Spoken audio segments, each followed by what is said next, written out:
15. This one is called retrial. So instead of doing, we're going to do vocabulary very, very quick after we do our reading, but we do need to finish because we need to make sure that we finish the book. Okay? So this one's called retrial. What happened at the end of the book?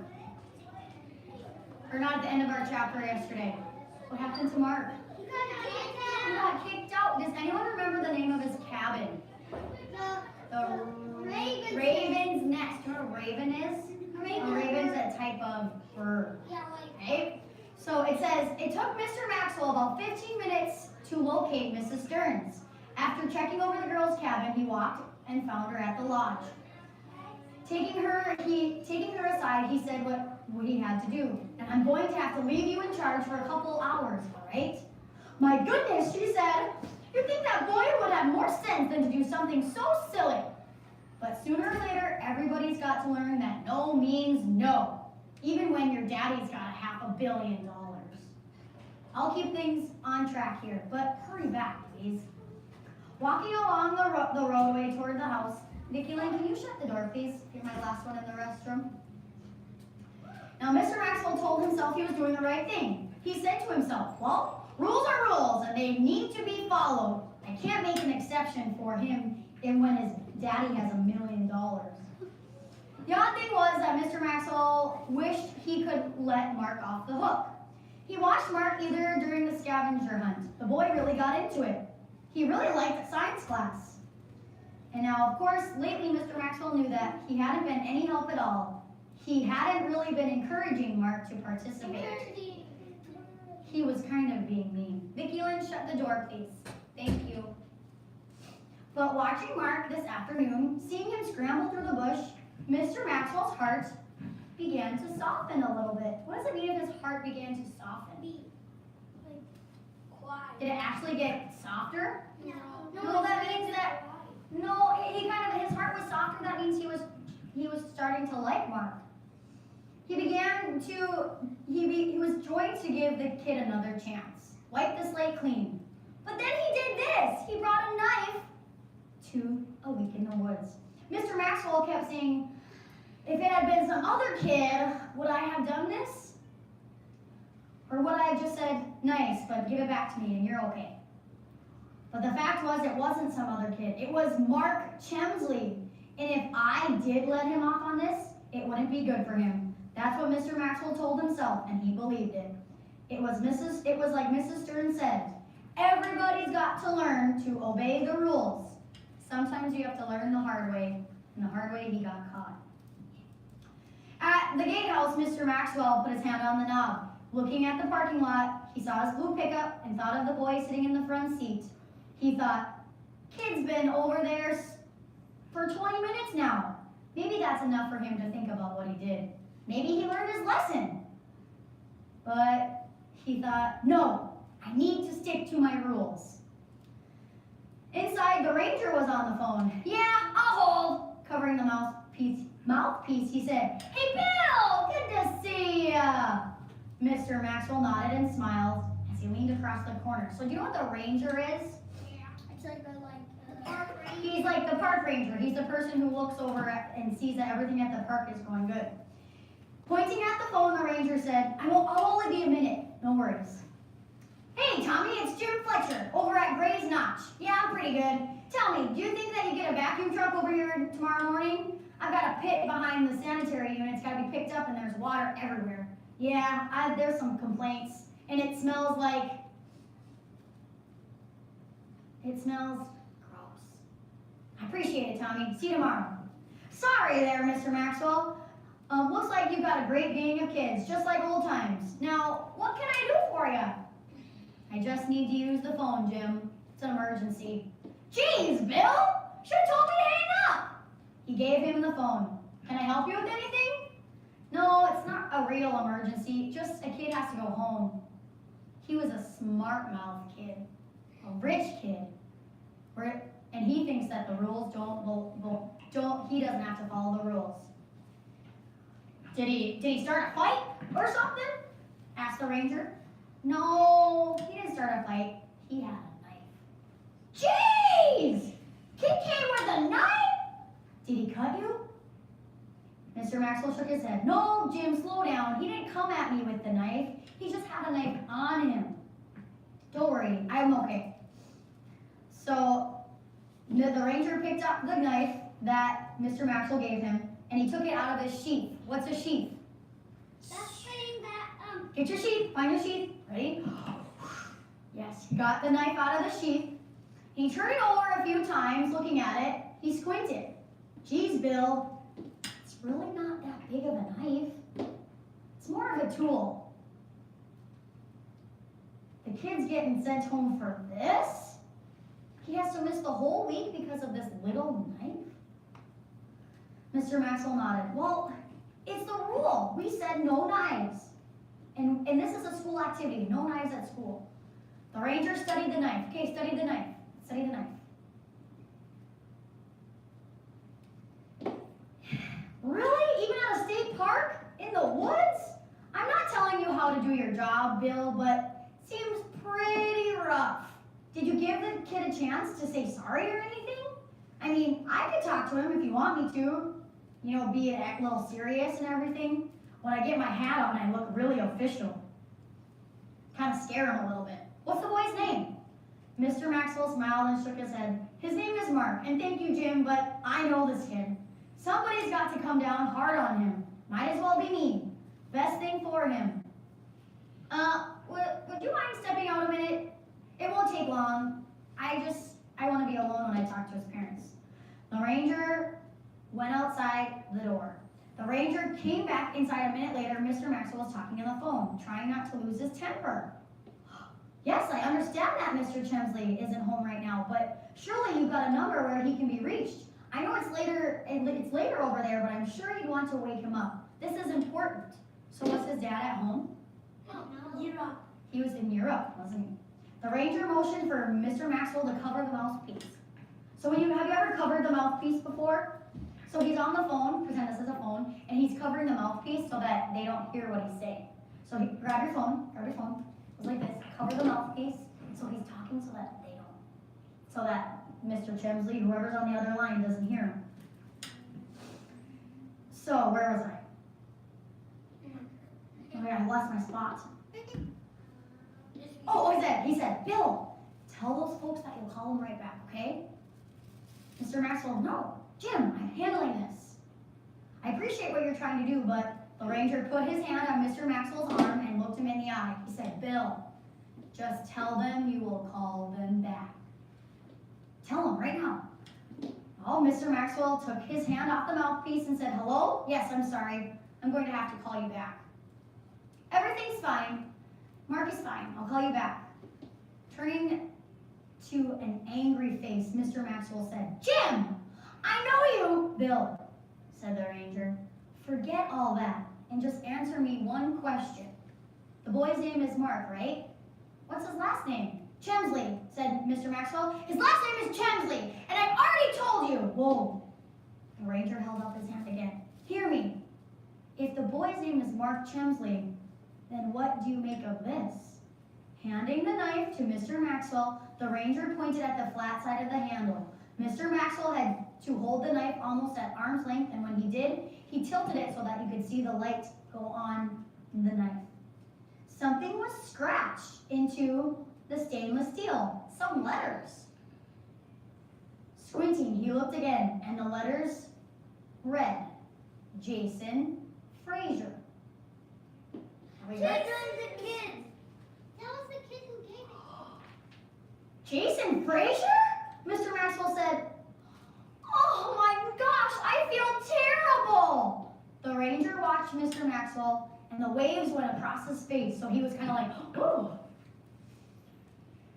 At first, he felt really bad, but then he felt relieved. He felt relieved. Then he knew what he had to do. This is awful! I've been mad at this kid this whole time because I thought he was spoiled and he was rich and a smart mouth, and I jumped all over him because I thought this was his knife. And now he's taking the heat for his friend. So he's taking the heat, that means he's taking the blame. This is awful, I've got to go talk to him. The ranger nodded, both the men felt embarrassed. Okay, go talk to him. If you want, I'll go to his cabin and bring him in so you can talk here, so it's more private. Mr. Maxwell nodded. Thanks, but he's right over there in the truck. He's been sitting there for a half hour. Half hour, ooh na na. It's 30 minutes of an hour, ooh na na. There's a lot of them talking. So he was sitting there for 30 minutes. It's almost done, it's almost done. I would like to be in the Okay. Mr. Maxwell said he's been in the truck. Well, go on then. You've got some good news for him, don't you? I sure do. Some good news. I owe you, Jim. Thanks for catching that. Nah, no worries, Bill. Walking across the parking lot, Maxwell knew what he was going to do. First, he was going to apologize. He was going to tell Mark he was proud of him. He was going to tell Mark that he was loyal to his friend. He was going to tell Mark how badly he had misjudged him about a lot of things. He was going to ask the boy to forgive him. Mr. Maxwell rounded the back of his truck with a big smile on his face and opened the door. But then he froze. He didn't open the door, and he stopped smiling. Mark wasn't in the truck. That's why they say this is what our class said. He ran away. Oh, so Mr. Maxwell, here's Mr. Maxwell. Everyone stand up. We're gonna be like Mr. Maxwell. Right? We're walking. We're gonna go into the truck. And what did he have? He's like, okay, I'm gonna apologize. Get to the truck. He probably looked through the window. If you were Mr. Maxwell, you probably were really concerned. Why is Mr. Maxwell so concerned? Talk with anybody around you. Why is he so concerned? You can go over there and talk to him.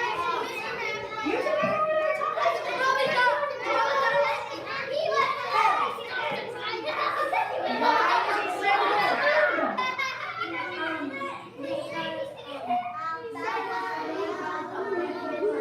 Oh, pyramids of art, pyramids of art.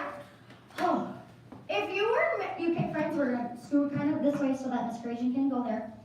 If you were Mr. Maxwell, would you be concerned? Yeah. It would just be like, so Mr. Maxwell is his teacher or his chaperone, and he lost one of the kids. It would be like if we went somewhere and I lost one of you. Do you think Miss Gratian would be concerned? Yes. Hands up! Hands up! Concerned! Concerned! Worried! Worried! So this half of my friends are doing excellent. My friends over here, thank you for moving because the table isn't at our sweet spot.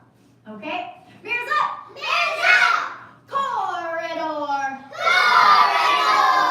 Hallway! Hallway! I don't think we did it yesterday. So I got it. Greatest! Greatest! The biggest amount! The biggest amount! Now today we are going to do, what word do you think? It's an antonym for greatest. Least. Find your ketchup and mustard partner, please. In 5, 4, 3, 2, 1, and 0. Thanks, Isaiah. Find a partner. What do you think least means? Viculin, who's your partner? Oh, Viculin, make sure you meet your partner halfway, okay? All right. Teach your partner what you think the word least means. If we know what greatest means, what does least mean? Here we go. Teach.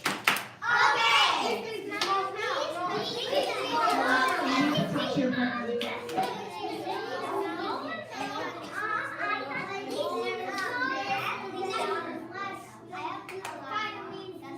Yeah, it kind of does. It kind of does.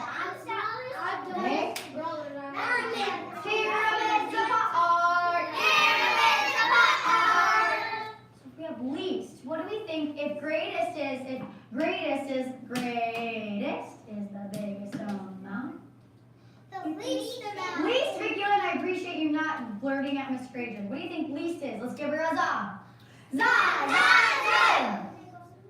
Just right there.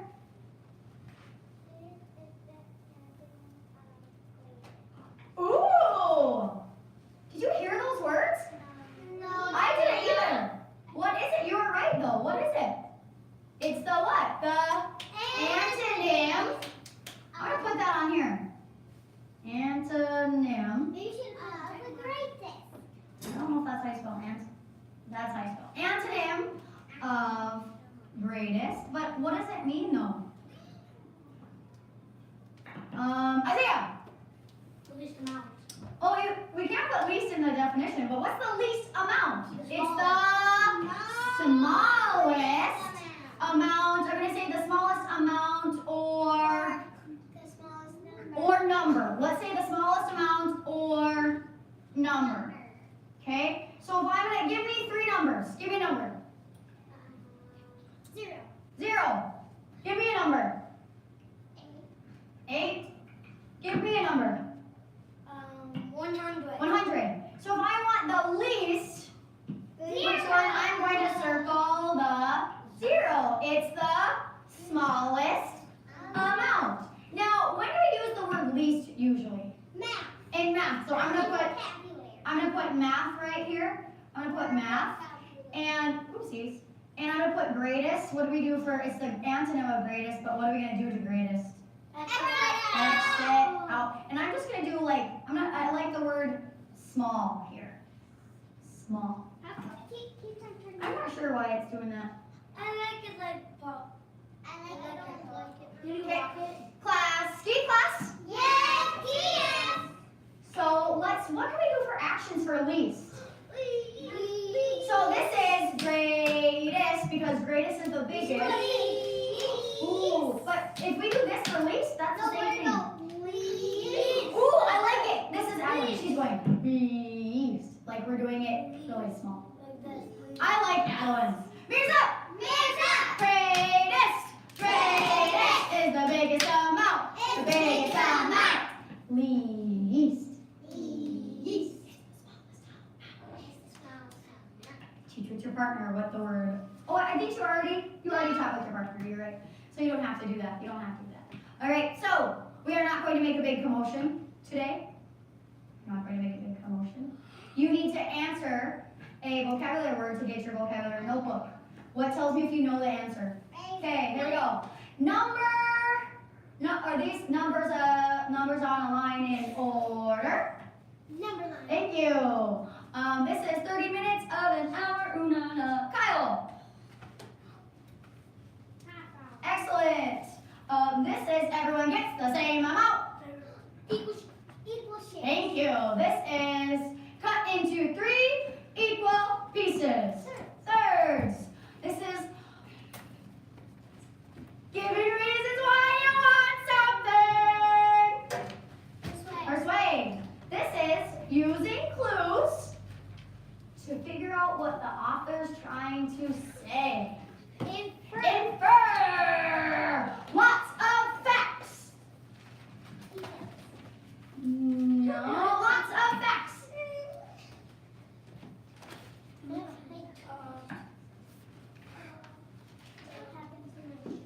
Information. This is 60 seconds, Alicia. 60 seconds, Alicia. 60 seconds, Alicia.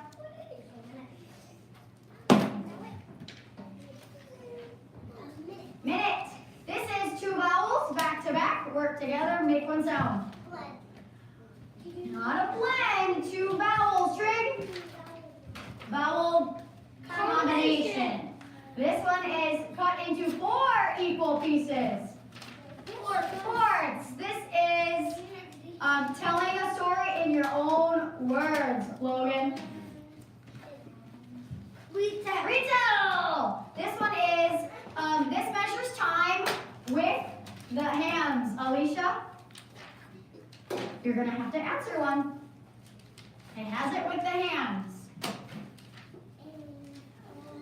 Analog clock. What is it? Analog clock. What is 100 cents? $1. What is a fight or argument? Bubble. Squabble. word? Bird.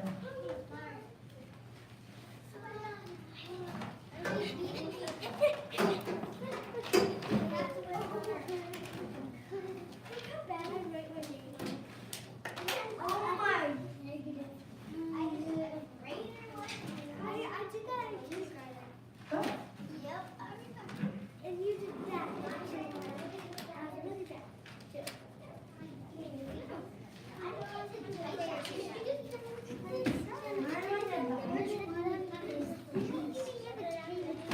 And you can do your own numbers in there if you want. You don't have to use Miss Graydon's numbers. Alicia? Alicia, for Brooklyn and Emily, if you're done, you need to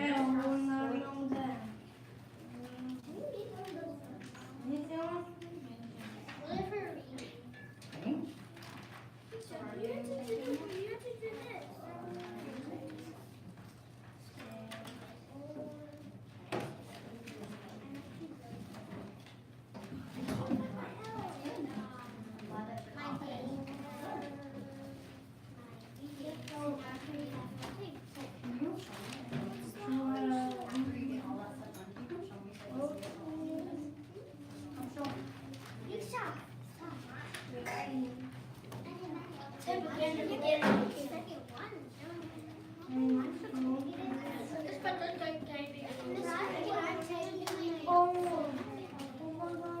I'm done typing. I'm looking at it. No, I'm typing. Calm down, guys. Raise your hand.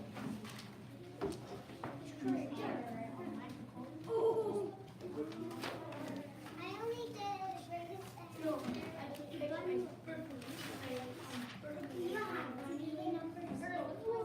Okay, all right, are you ready? I'm gonna tell you which number, you're gonna tell me which number is the least out of all of these. 7, 4, 10. Four. Now what's the greatest? 100, 200, 7. 200. The greatest now. 200. Okay, now I want, that's it, you missed it. We'll wait till our other friends to finish. I want the least. 2, 1, 0. Zero. I want the greatest. 1, 3, 5. 5. 5, 7, 10. 10. 10, 12, 8. 12. Okay, my friends, you need to finish up, please. Can we do a negative one? Because negative numbers actually, so if you go -1, -1 is actually bigger than -2. That's kind of crazy, it's kind of backwards. It's really Hey, friends, if you have about 10 more seconds, and then you need to put it over by my desk over there. Okay? Because I'm going to show you a book that we did last year that we're going to make. Okay? So this is called Can You Guess My Object? Descriptive Writing. And we did this in 2018 of April, kind of what we're doing. Okay? So those of you that are already done, you get to look through this. You get to see if you can guess the objects. So this is from my class last year. So this first one, so this is what there says. It says, Dear Oaks, can you guess what I'm writing about? It's silver. It's made of metal. The flag hangs on this object. You can get your tongue stuck on this object. It's a cylinder. Now, can you guess what I'm writing about? Pole. From Keely Bone. What do you think, Emma? It's a pole. A pole. It's from the winter. Oh, meadow. Metal, but it's a Flagpole. flagpole. Okay? So, but look at her descriptive writing. Look at how long it is.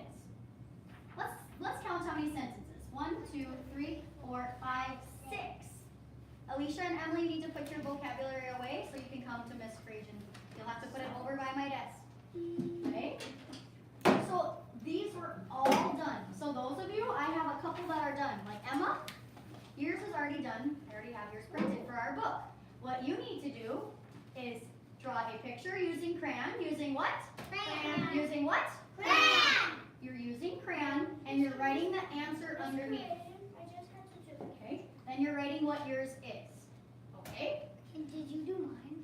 I have Emma's and I have Emma's and I have Carter's. Well, we're not done. That's what we're going to do for writing. This one, Isaiah, I have yours, but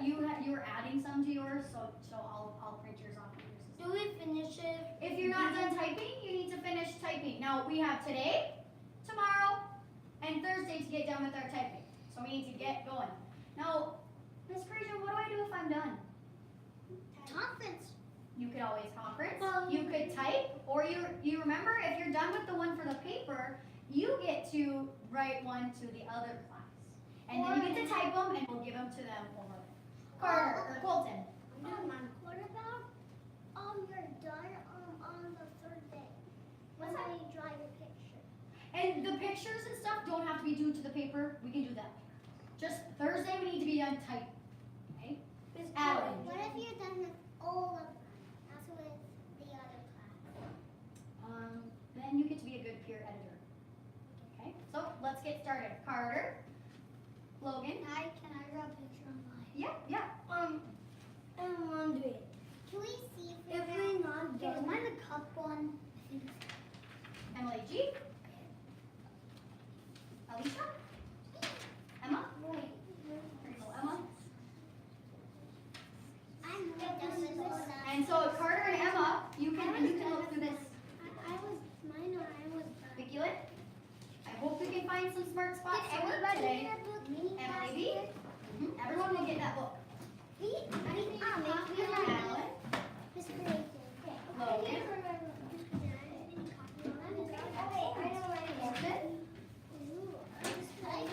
Kyle. Let's see if I can find it. Isaiah. Lucas. Brooklyn. And Trey.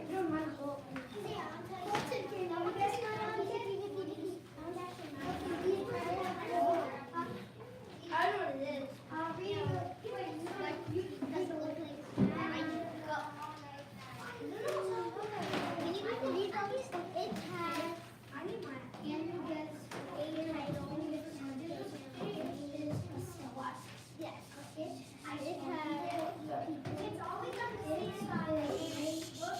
Friends, you don't have to grab your own iPad, please. I grabbed them, don't got mine.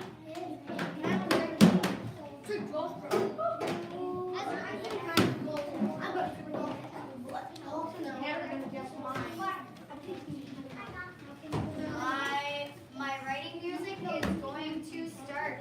I just guessed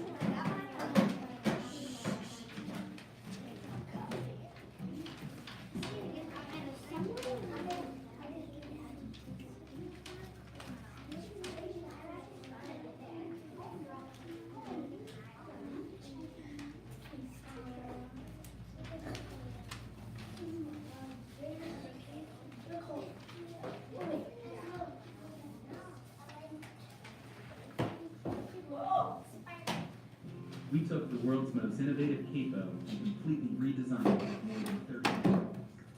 Introducing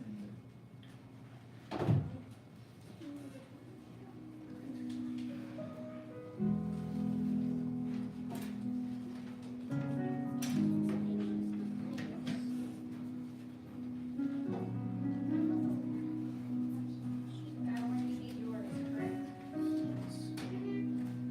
This one? Oh yeah. Okay, you can still look at that if you can.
You're helping her, Emma. These are the nice colors.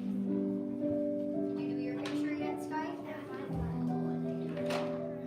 Look at that curve. CK. Now, this isn't a very big picture. Emma's putting lots of detail into her picture. I'm doing good details. I'm just. What is that banana?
book again if you like. Grab the stapler, please.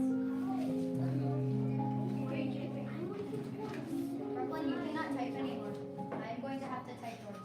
You're going to have to start your writing.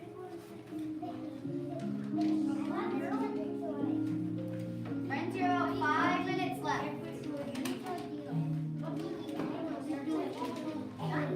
You need your last name on your file.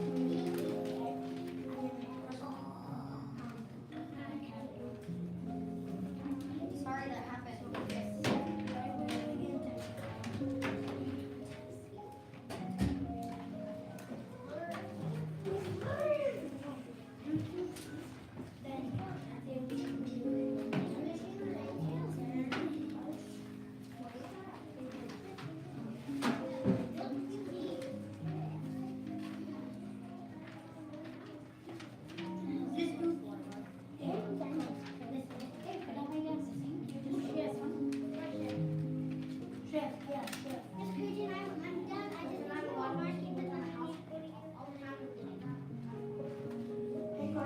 Done with yours? You're done with your. Do you want to look through the book? You can look through the book if you like. And see if you can guess all their objects. Can I see if I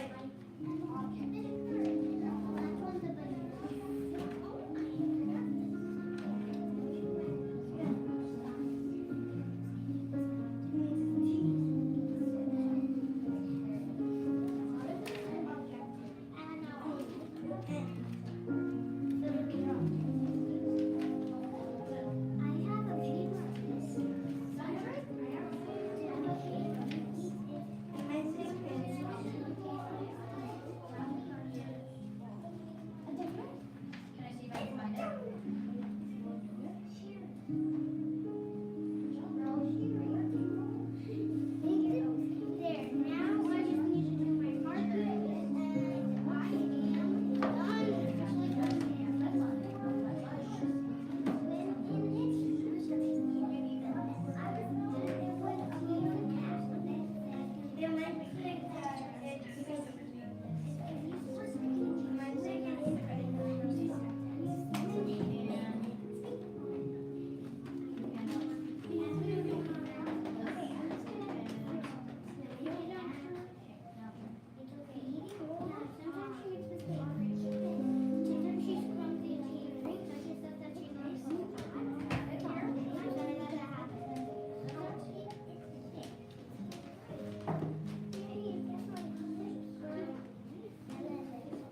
Friends, you have just a couple minutes and then we're going to clean up for today. Did you conference with me on your last one, Brooklyn?